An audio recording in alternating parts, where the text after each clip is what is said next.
I'm excited to present this information because I think this is going to be helpful for a lot of you who are working through a diagnosis of dementia and that are providing care for a loved one who has this diagnosis. And as you know, I am a huge advocate for education. I feel that it is one of the greatest tools we have to cultivate compassion for one another. And so this training I'm excited about because my hope is it'll give you a glimpse, a better understanding into the behaviors of your loved one, why they occur, and how you can assist them. And I do believe that learning about where our loved ones are as best as we can is going to help us navigate some of those more trying times where maybe we're feeling frustrated and angry and anxious. Just knowing where they're coming from, knowing how they're operating, knowing why they behave the way they behave is a great way for us to have that empathy and that compassion that we need to make our caregiving sustainable, right? So I'm excited to present this information to you. But before I get started, please, if you would like to participate in the post survey and share your opinions about this training and ideas for future trainings, please put your email into the chat box. I will send you the post survey after the training today, probably within an hour once I get the recording and the chat file sent to me. And so, of course, it is not mandatory. It is fully optional, but it does help me a lot when I go into creating these trainings and curating that information. I'd like to know where you are and what you need from me so that I can be as impactful as I can be in this role. So wandering, sundowning, and combativeness. These are three behaviors that a lot of people who have a loved one with dementia are going to face at some point in the diagnoses. Some of these are more common in the later stages, but I think it's useful information, even if it's something that's further on down the road that could happen. It's great to prepare for these behaviors as they can be quite disruptive to your life, your daily schedule, as well as your loved one. So the agenda today is to just kind of go through each one and give you some tips on handling that so that you and your loved one are a lot more peaceful, right? So first thing we're going to do is we're going to talk about what is happening in the brain. So dementia is an umbrella term. There's over 100 different types of dementia. The one we hear about the most common or most frequently is Alzheimer's. So everyone with Alzheimer's will have dementia, but not everyone with dementia has Alzheimer's, okay? And so sometimes you hear those two words used interchangeably, but they are different. So there's many different types of dementia, and it is the symptoms of dementia, regardless of the diagnoses attached to it, are going to be very similar. So as dementia progresses, the brain physically changes, okay? A normal healthy brain will weigh about 3 pounds, and in the late stage of dementia, it can shrink down to 1 pound, okay? And it will develop holes. And so obviously, it's going to be difficult for your loved one to function in the capacity of someone who has a healthy brain because it is shrinking and it's losing functioning, okay? And so the ability to process information, complete tasks in ordered steps, and control behavior, this is going to be impacted regardless of the cause of the dementia, okay? Of course, if you have someone who is experiencing delusions or hallucinations, they may be more likely to be aggressive and have that combativeness.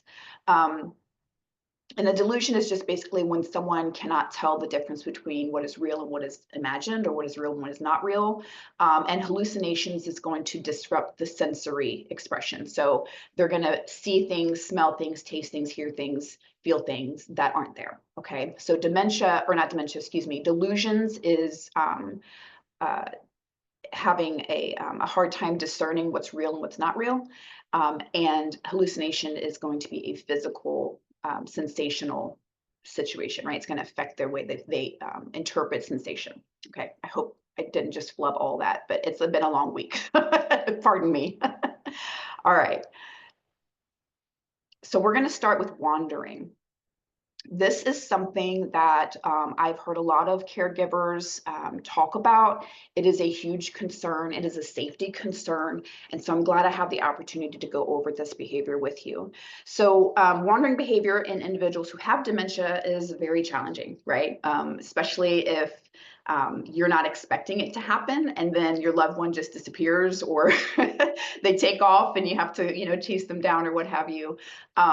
So there are many different reasons why a loved one will wander, but many of them may be searching for something familiar. They may be experiencing restlessness. They may be confused. And so this dementia, as it progresses, it's very difficult for people to recognize faces, even familiar faces, in familiar places. It can become very, very difficult for them. The prevalence is about 6 in 10 people with dementia will experience wandering at least once. Okay, so it's very good for everyone to have a heads up of this behavior. And that obviously can pose significant risk, right? We don't want mom or dad or our spouse or whomever it is walking off on their own and being confused and disoriented and not being able to find their way home. It can be very, very scary. But wandering may also stem from various needs or emotions like fear, loneliness, or even just a desire for comfort. When you understand the motivations, it can be easier for you to adapt and explore different coping strategies and navigate this very difficult behavior. It's really, as I've been doing this research, it seems like wandering typically takes place when there is an unmet need or there is maybe a fear or a disorientation that happens, and your loved one is just trying to find a solution to that, okay? So what are the signs and what are the signs of a wandering risk? Okay, so if your loved one is exhibiting any of these behaviors, it may be an indicator that they are at risk of wandering. Okay, so if they return from a regular walk or drive later than usual, okay, that in and of itself might not be that big of a deal, but just keep that in mind as you go through the rest of these, because it could be this and other things, right? More than one thing on this list. Forgetting how to get to familiar places, right? They've been going to the same Publix down the road their whole lives, and all of a sudden they can't figure out how to get there, right? Talking about fulfilling former obligations, like I need to go to work, right? Keep in mind, as dementia progresses, the timeline of your loved one's life is going to regress as well. So maybe dad hasn't been at work for 30 years or 20 years, but in his mind, that's where he is. That's his timeline. And so he has to get up and go to work, right? So that's where he is. Trying or wanting to go home, even when they are home. This can also happen a lot if you are caring for a loved one in your home and that's not where they live, but they moved in with you. They may forget that that's where they are and that's where they live now. Or they may be in their own home, but it's unfamiliar to them, okay? Becoming restless, pacing, or making repetitive movements. Having difficulty locating familiar places like the bathroom, the bedroom, the dining room, right? Getting lost in their own home, okay? That's a sign that they might be at risk for wandering, okay? Asking the whereabouts of past friends and family. Again, that's where they are in their timeline, right? That is that, I think they call it retrogenesis, I think is what they call it, where, your loved one is just going back in time, right? Because as the brain deteriorates, new memories, new experiences are dissipated, right? They don't have them anymore. And so their present time might be different than where your present time is. Acting as if doing a hobby or chore, but nothing gets done. To be honest with you, that sounds like a call out to me because I feel like I'm always busy and I never get nothing done, but maybe some of you can relate. But if they're doing, they're acting, they're doing those motions and they're not actually getting anything done. Appearing lost in a new or changed environment, or becoming nervous and anxious in crowded areas, okay? So that could be grocery stores, restaurants, church, right? Even if it's something that they've been doing for years, it may become overwhelming because of the sensorial input that they're experiencing and their brain's having a hard time keeping up. So that's going to make them feel very nervous, anxious, maybe even fearful. They're not sure what's going to happen next, okay? Which I'm sure we can all understand that. So how do we reduce the risk of wandering? So wandering isn't just in the home. Sometimes it happens outside the home, right? Sometimes your loved one will just walk right out the front door, like they're on a mission, they know where they're going, and you know they don't know where they're going, but that can be very dangerous, right? You don't want somebody wandering off into the street or getting lost. So understanding the disease process is going to be a huge benefit for you. Understanding that they're not doing this to be, you know, to frustrate you. They're not trying to be combative, okay? And understanding that is going to allow you to have a lot more empathy for them, okay? People with dementia will often have deteriorating communication skills. And so when that language is gone, behaviors speak for them, okay? And that may be the only way that they have to communicate. And so by wandering, maybe they're trying to share feelings with you that they're afraid or they feel isolated, or maybe they're lonely, or even just confusion, right? So providing comfort with a hug and reminder that they're safe and in the right place can definitely go a long way. So first and foremost, you want to make sure that their basic needs are being met, right? Have they gone to the toilet? Have they had food and drink? That right there might be what they're looking for, right? I need to go to the bathroom and I don't remember where it is. So I'm going to wander around the house, or I'm going to open this door, not realizing it's going out into the front of the house, right? So they may just be looking to meet their basic needs and not really have direction on how to do that. One way you can help with that restlessness is maybe take a daily walk, or if they're able, engage in some light exercise with your loved one. This can help reduce anxiety and agitation and that restlessness, and that can reduce the tendency to wander, okay? Allow your loved one to wander in safe areas, right? Maybe you have a nice fenced in backyard, or a looping set of hallways that they can walk around.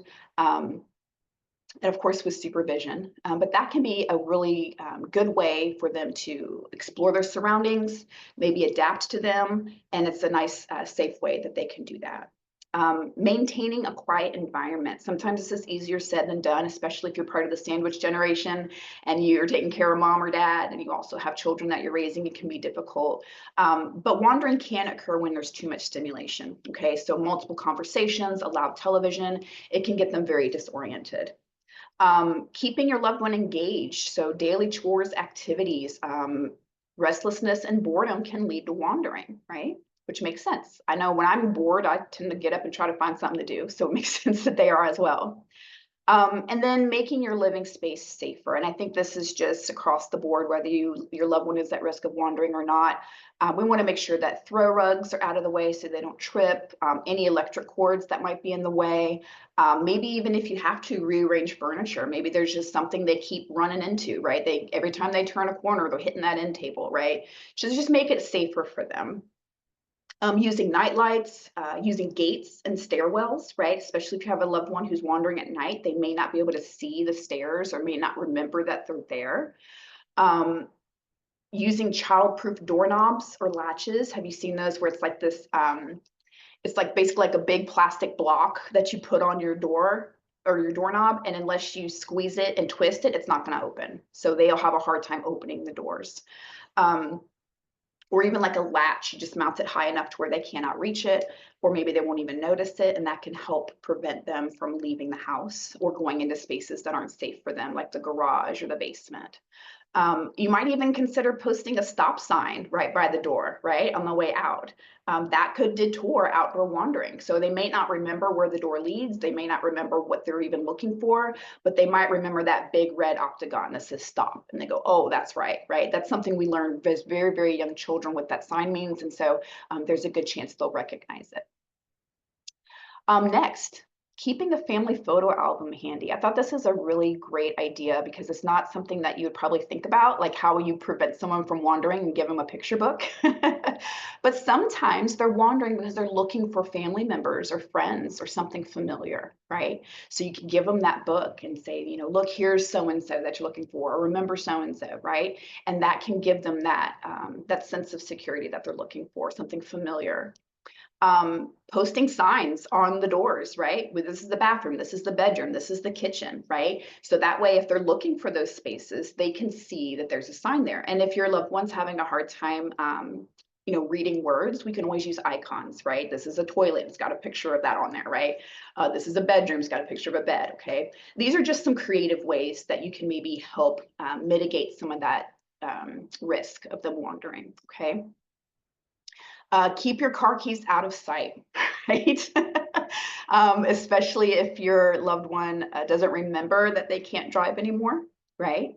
They might be thinking, well, I got to go to work and I got to get up and get my keys and I'm going to walk out the door and drive to work. And then, they get lost or they're not supposed to be driving and it can be dangerous for them. So just hide your car keys, okay? A really important tip. If your loved one does try to leave the house, it is not a good idea to try and stop them or restrain them or argue with them, okay? This can result in in a worse case scenario than what you're trying to prevent, okay? They can get very, very distressed, especially if they don't understand that they have dementia, okay? They don't understand why you don't want them to leave the house, okay? And so they're going to be very defensive in that space. So one way that you can mitigate that is just say, well, I'll go with you, right? Let's go for a walk. Let's go for a drive, right? Let's go out for an outing, even if it's just driving around the block. I did have one caregiver say that they would just say, well, let's go get ice cream, right? And that would like immediately calm their loved one down. Like, oh yes, we love ice cream. So they gave them something to do. It was a little sweet treat. And then that was it, right? It wasn't a big catastrophe. It didn't escalate to anything because they didn't try to stop their loved one. They just played along, right? And that sometimes is all you can do. And it's usually the best course of action. And make sure that they're just safe, right? Even if they don't want you to go with them, follow at a safe distance, right? Follow them along in your car or walk a few feet behind them because safety is the most important thing. And we want to make sure that your loved one is not getting more distressed because you're, barring the door and all that stuff. Okay. And sometimes just going for a little walk around the block is all that they need, right? Let's see. Next. From my mouse. There we go. So there is also a program that you can enroll your loved one in called the Alzheimer's Association's Safe Return Program. I don't believe you have to have a Alzheimer's diagnosis. I think this is for dementia across the board, but you can enroll them in this program. And so this is a nationwide identification system that's designed to assist in the safe return of people who become lost when they're wandering. Okay, I know you guys have seen the news reports that come out every so often where somebody's lost dad. He's been missing for 3 days. I don't know where he is, right? So this is going to incur about a $40 registration fee. But what you get is you get an ID bracelet, name labels for clothing. So if they take the bracelet off, they still have their name on their clothing. ID cards for their wallet or their purse. So there's more than one way to get their identification to someone who has found them. Registration in a national database with emergency contact information. So if somebody stumbles across your loved one who doesn't know where they are, they're disoriented, they can get this information and contact you and let you know that they've been found. And this also gives you access to a nationwide alert system and a 24-hour toll-free number to report somebody who's been lost, okay? So you just register by calling contacting your local chapter of the Alzheimer's Association, or you can call this 1-800 number here on the screen.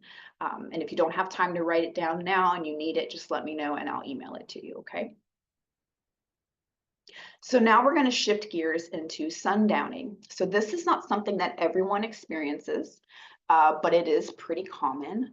And this can be kind of a challenging experience for you and your loved one, right, who has dementia. If they're experiencing sundowning syndrome, it's important to know that you're not alone, okay? And there's always ways to provide support and comfort.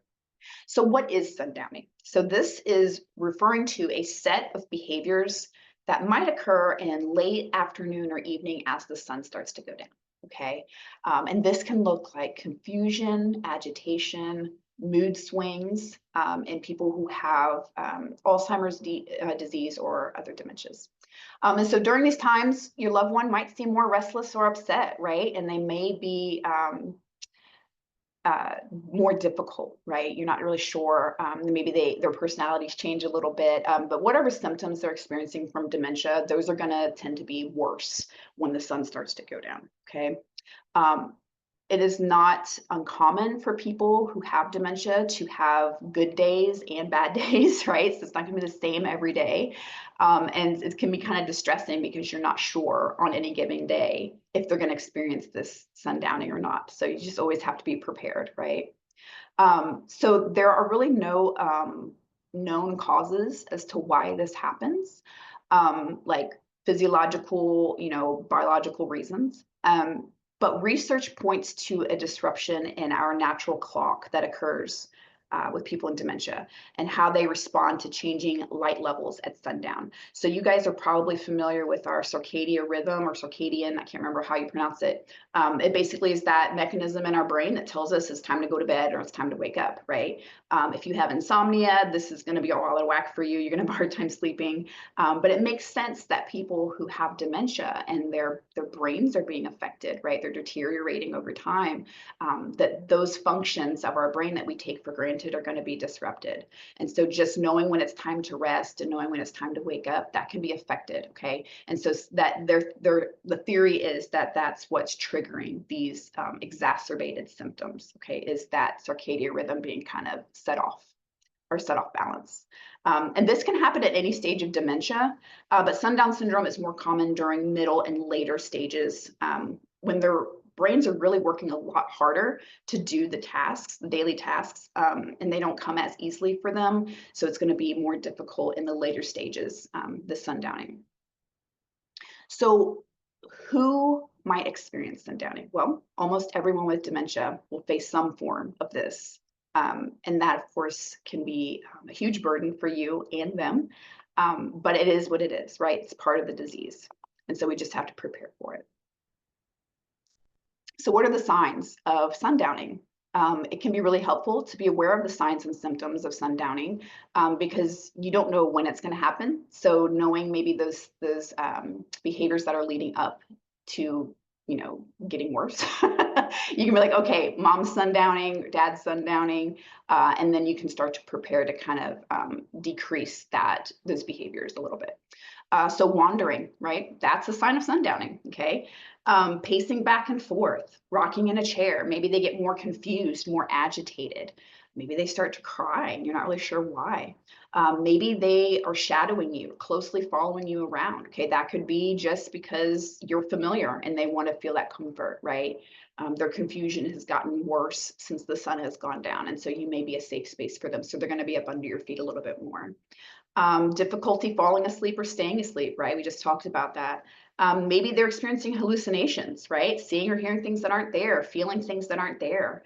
And a note about hallucinations, though, if they don't seem distressed by what they're seeing, don't try to argue with them. Just let them see what they're seeing. Sometimes people have hallucinations and they're pleasant, right? Sometimes they see an animal or a child or something that's not threatening to them. Don't argue with them. Just let them enjoy it. Okay, it's going to mitigate a lot of pain for you and them. They may have unexplained fear or alarm. Okay, and in some cases they may get more aggressive and start to yell in some cases. But remember, these behaviors are not a reflection of your loved one's feelings towards you. This is just stemming from changes in their brain, and that can lead to emotions that they cannot manage well or at all sometimes, okay? So again, going back to that thought that when we understand where our loved one is coming from, when we understand where these behaviors are coming from, it's a lot easier to address it with kindness and empathy and compassion and not be defensive or frustrated, or maybe not frustrated. We're going to be frustrated, but we're not going to take it as personally, right? This is the disease. It's not your loved one, okay? So what triggers sundowning? So we did go over a little bit of that, which is the sun setting, right? That's why they call it sundowning. But there's no really one specific cause. There's a variety of factors that can trigger the sundowning. So fatigue or exhaustion. Remember I said earlier that their brains are working a lot harder now because it's going to take them a little bit longer to process the information they are receiving. And that can lead to exhaustion and fatigue, just that in and of itself. And so if your loved one is fatigued and they're tired and then the sun goes down, that's when you're going to start seeing some of these behaviors triggered. Hunger, dehydration, pain, unmet physical needs. So these are very similar to the wandering, right? They're looking to meet a need somewhere. They're just not sure how to get that need met. Not enough exposure to sunlight during the day. So oftentimes, if you are in the home during the day, which most of you are, and you don't have that exposure to sunlight, that can affect the sundowning because the sunlight actually keeps our circadian rhythm on track. And so if we don't get a lot of sunlight, even without dementia, it can affect our sleep. So imagine how much more so if you do have dementia, okay? Overstimulation from a noisy or busy environment, disruption to schedules or routines, which, this sometimes it's unavoidable, but that can trigger sundowning. Changes in hormone levels throughout the day. Okay, so I know for males in the morning, their testosterone is higher than it is in the evening. And so just even those different shifts can cause a triggering of sundowning. Let's see here. Sensory impairment. So if they're having a hard time hearing or seeing, when the sun goes down, it's going to get a lot worse and a lot more difficult to see. And so sundowning can be triggered. Mood disorders. So if your loved one has anxiety or depression, that can also trigger sundowning, or even just side effects of prescribed drugs. And I think it's a good rule to always say if your loved one is developing new symptoms or worsening symptoms, always check with your doctor and see if it could possibly be a side effect of their prescriptions, because that right there can be a really easy fix that they can either shift the dosage or give you a new medication altogether. Okay, so I think that's a great place to start. So really just treating that underlying trigger, that's going to be the key to managing this, okay? When you identify what's causing the symptom, you can treat it directly. So for example, if your loved one has insomnia, it might be triggered by a busy day or an overstimulating day. Maybe they had visitors, maybe they had a couple doctor's appointments. So the best treatment might be to just give them a simple, easier schedule with less stimulation, okay? So yeah, as the disease progresses, you're going to have to shift along with it. So maybe something that was okay 6 months ago with mom, maybe going to the senior center and playing bingo was fine. But as the disease progressed, that's becoming incredibly exhausting and triggering for her, and she can't do it anymore. Okay, so just be mindful of that. A good idea is to try to keep a journal for a few days, right? Keep track. Well, why is this behavior happening? What happened before the behavior? What was mom doing prior to this behavior, right? And just notice what's the pattern, right? And then you can start to see, okay, she's distressed here. There's a change in behavior there. It might be because of this activity. So let's remove it or modify it in some way, okay? What physical signs are they showing? What might have triggered them? And this is going to be different from day to day, even sometimes. So it's good to kind of prioritize your awareness, right? And I know it's just one more task, right? But in the long run, it's going to make your journey a lot more smooth because you're going to understand, oh, these are things that mom does before she tries to bolt out the front door, right? So we're going to prepare for this. Okay. So how do we manage this? So treating sundown syndrome and managing its symptoms, since we don't know the exact cause, and it's not fully understood, there's really no cure. But there are different techniques that we can try to manage the sundowning triggers and lessen the severity of their symptoms, from behavioral and environmental approaches to medication and intervention. So if you tried all these things and they don't work, there are medical interventions that you can talk with your doctor about. Let's see. So adjusting their immediate environment can go a long way. So during the daytime, open the windows, right? Or the coverings. Obviously, don't open it today. It's 4 degrees outside. But open the curtains, let the sun in, turn on lights to illuminate any shadowy places, right? Especially if your loved one's having a hard time seeing. Shadows can be very tricky, right? They can see things that aren't there because of the shadows. The later daylight, right? So the symptoms are getting worse, the sun's going down, more shadows appear, and so it can be a whole mess. Shadows can really confuse people who have dementia. Incorporate calming activities during the day, like doing a puzzle, having a snack, enjoying a phone call with a loved one if they're able, okay? That kind of helps. Remember, we said a lot of these triggers can be just being overstimulated, right? So having these softer moments incorporated throughout the day where things are less stimulating can really help mitigate some of that sundowning. Again, minimizing loud background noises, right? So you might be able to create some calming background noise, like maybe, nature sounds or some kind of white noise that's not going to be overstimulating. And that can help lessen the impact of loud or sudden noises, right? I know when I sleep with thunderstorms going, because if it's completely silent and then like my heat kicks on, it wakes me up. So I have that background white noise because then the sounds of the house I don't notice them as well. So of course it's going to be the same for your loved one as well. Minimize clutter in the rooms or even the number of people in the room. I know when my grandfather was alive and he had dementia, and he was always big in family gatherings, right? But then as the disease progressed, it became very difficult for him to be in even joyous spaces, right? Where you're having a good time, but it's just overstimulating. Okay. So in those cases, we just had to kind of, leave the room for a while he got his bearings and then we could come back.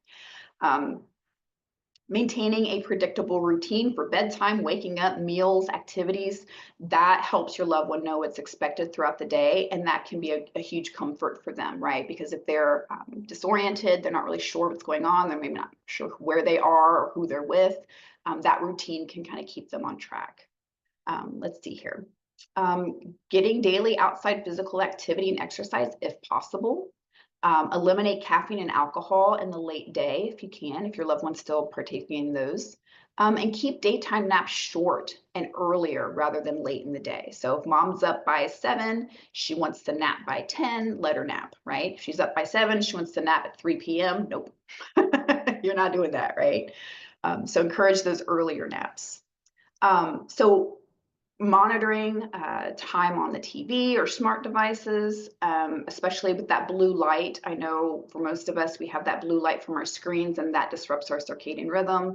But also there's some content that they might be taking on that is just kind of upsetting, right? Especially if it's like current events or, true crime stories or something like that, right? Where they may not be able to reasonably get that information and be like, okay, well, this isn't happening right now to me in my living room. This is just a movie that I'm watching. Okay, so be mindful of what they're doing and what they're watching. So behavioral and environmental strategies should be the first line of intervention for sundowning syndrome, but symptoms can sometimes be treated with medications like antidepressants, anti-anxiety, and even just melatonin. You can get that over the counter.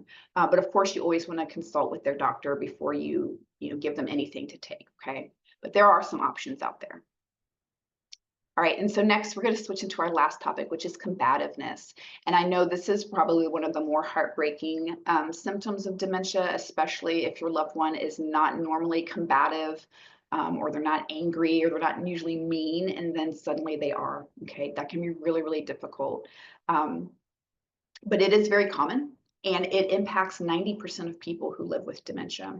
Okay, at some point during the disease, right? They're not going to just come right out of the gate and be, combative the entire time. But it does happen at some point for 90% of them, okay? So successfully managing combativeness really relies on how are we responding to it, okay? Because they will pick up what we're putting down, okay?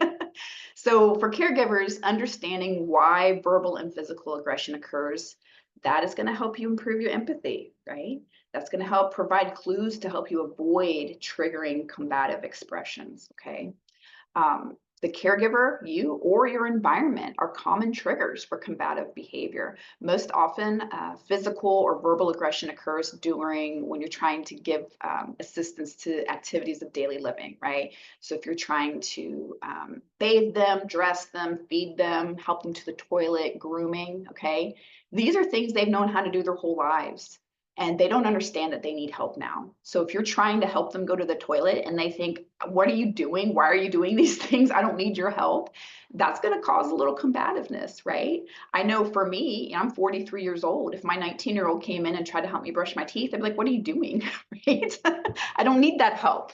And so just being aware, they might not be in the same timeline that you're in, and they're not going to be as aware of their diagnoses as you are. So they're going to be defensive, right? If you try to help them go to the toilet and eat and all that, they're going to be like, I'm not a child. I don't need this. So that can often trigger that expression.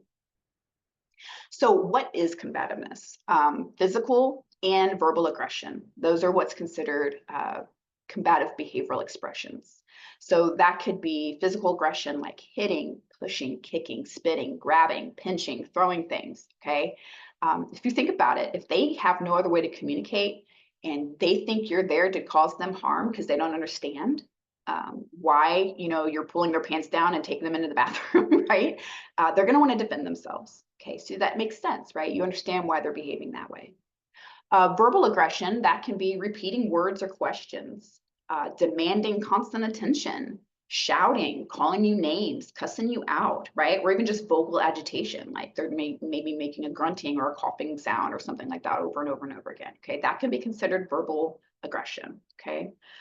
People who have maybe never said a cuss word in their lives, they've never been aggressive before in their lives, they can start exhibiting these expressions as the disease progresses, okay? So just again, it's going to be very helpful for you in the long run to understand this is part of the disease, okay? It's not a personal attack on you and your caregiving capacity. This is the disease, okay? So it's good to remind ourselves that all behavioral expressions are forms of communication, okay? Maybe they're expressing fear, maybe they're expressing frustration or an unmet need, right? And often the trigger is something we're not doing, even is something that we are doing, even though we don't mean to, right? So you're just trying to help someone, you're trying to care for somebody, and that's going to trigger this combativeness, okay? The most common trigger for difficult expressions, again, is helping them with their daily self-care activities. Due to the dementia, a lot of confusion is going to be in their space, right? They don't understand why they need help. Maybe they're putting their pants on before they put their underwear on, or they're forgetting to comb their hair, right? It's those ordered steps that they're having a hard time with. And so in their mind, they're like, I know what I'm doing. I don't need help with this. So it's helpful for us to understand that anger is often the easiest emotion for most people to have. And that's often going to come up when you feel the need to defend yourself, or you feel like someone's crossing a line with you, right? That anger shows up. And so that's going to be their go-to emotion, right? It's a lot easier for them to express that anger when they're confused and they don't understand what you're trying to do is helpful, okay?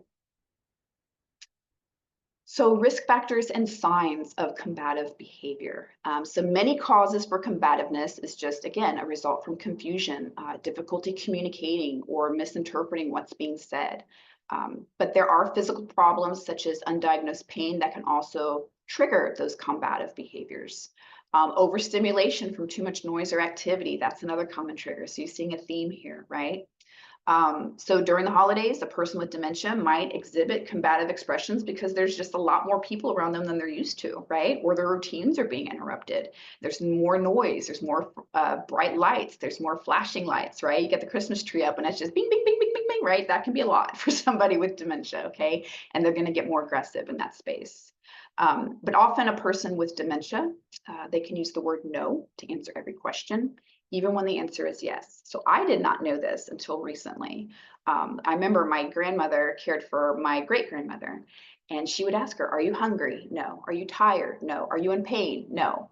And the answer was yes to all three. She could only say no, right? It's interesting because it's one of the first words that we learn. And so it's one of the last words that people with dementia lose. Okay. So they're communicating to you a no, but what they really mean to say is yes. Okay. So that's why being aware of nonverbal communication is so important, right? And you say, Mom, do you need to use the restroom? And she says no, but she's constantly fidgeting with her pants trying to get them down, right? Then she probably does have to use the restroom. She just said no because she can't help it. Okay. Let's see, a negative approach from you can trigger combative expressions, right? They continue to process body language and tone late into the disease, right? So if you're coming into a space and you're frustrated or you're agitated, they're going to pick up on that and they may get defensive, right? Because they feel like, well, she's coming in here with the bad attitude. I'm going to go ahead and protect myself from it, right? And they don't understand. And I know that can be really, really difficult, especially when so much of dementia care is frustrating and it is hard. It's hard to kind of fix your face and be in that space, but try to be aware as much as you can, okay? New or unfamiliar environments, so hospitals, medical offices, that can be a trigger for combative expression as well, okay? A person with dementia, they may demonstrate signs that they're experiencing a trigger for combative expression. And we're going to go over what some of those signs look like. So that way, if you take mom to church or you take them to the doctor's office, you're not sure how they're going to respond. Be aware of some of these nonverbal communications that they're having, and that can let you know, okay, this is mom's getting triggered. We need to, open our toolbox and see what we can do to mitigate this. Okay. So maybe they got clenched fists, right? They're ready to throw down. They're frowning or scowling, right? That could be an indicator that they're in pain or they're confused, right?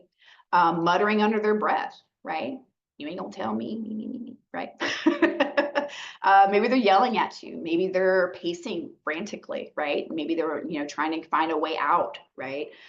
Banging on the table, right? They're angry, they're frustrated, they're concerned, they're scared, but they can't verbalize it, so they're going to use physical communication, okay? Pulling at the door, grabbing, waving their arms, kicking their legs, okay? So of course, in this space, if they're doing a lot of these behavioral expressions, it's a good idea to avoid wearing necklaces, hoop earrings, anything that can be easily grabbed or pulled, open-toed shoes even, right? Avoiding these items is going to protect you from injury if there's a physically aggressive incident, right? And it's also best to back away from someone and give them some space, okay? Because again, they may be very confused. They may not remember who you are and what you're trying to do, right? I did read this article, and a lady had used her story with her mother where she was trying to get her into the car, take her to the doctor, but mom didn't remember her, didn't recognize the car, and she thought she's been kidnapped. Okay, so she was defending herself, right? So that makes sense, right? If they don't understand what's going on, they're going to be defensive. Okay, it's not a personal attack to you. And it is good to remember that as the disease progresses, then the brain changes, so will these expressions and what trigger them. So you may get it down, and then, a month later, you got to figure it all out again, right? Something that never bothered your loved one could bother them now. And a person, I think it's really important to remember this little quote here. It says, your loved one with dementia isn't giving you a hard time, they are having a hard time. Okay, and just that shift in perspective can go a long way in how you respond. Okay, and how we respond is crucial to how they're going to respond to us. Okay, I'm not saying don't have your moment, right? If you're having a really hard day and you're smiling to her face, taking care of your loved one, go in that room and have your moment, right? Be frustrated, be angry, be sad, be whatever it is, okay? But while you're in their space, try to maintain calm, soothing tones and facial expressions, okay? Because you don't want to make it worse. All right, so here we go. How do we respond? Okay. Try to identify the immediate cause. Are they hungry? Are they thirsty? Are they in pain, right? What happened right before the reaction and what may have triggered that behavior? Again, put your detective hat on, take notes, keep a journal, okay? Rule out pain as the cause of the behavior. Pain can trigger aggression in most of us, right?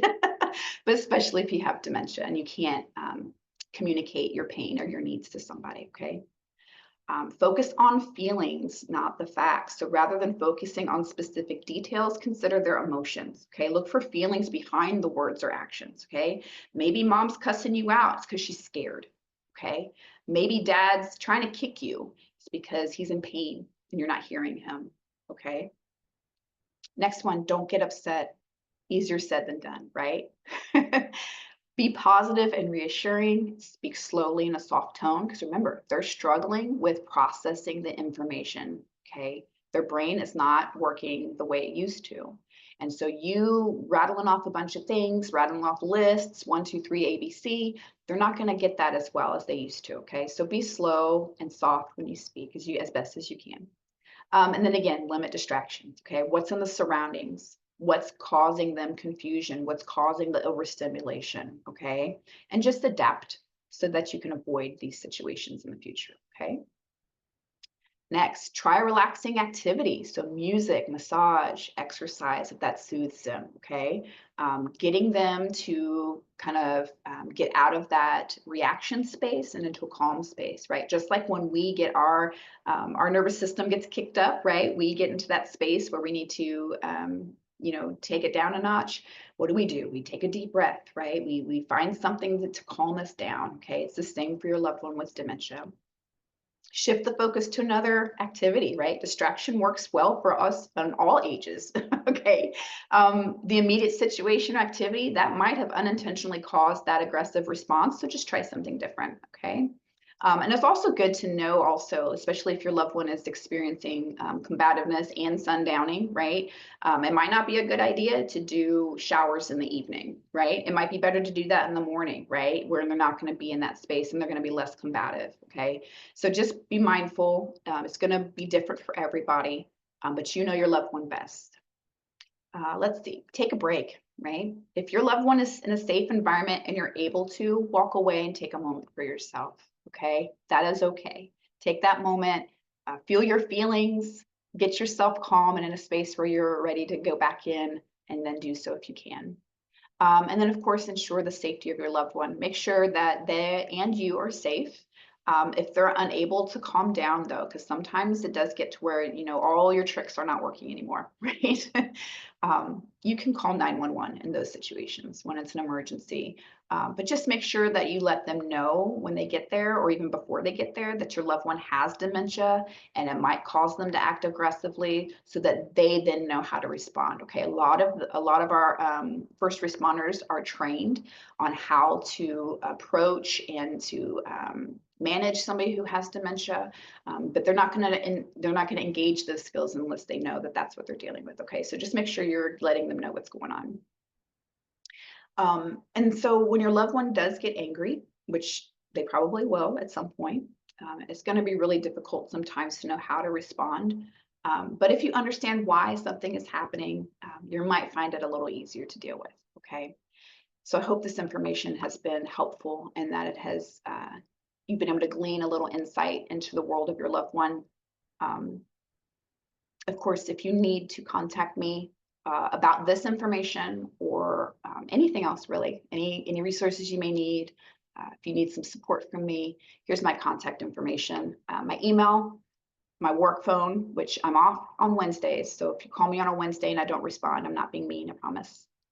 And then, of course, our website, alabamarespite.org. This is where you can find all of our trainings that have been recorded.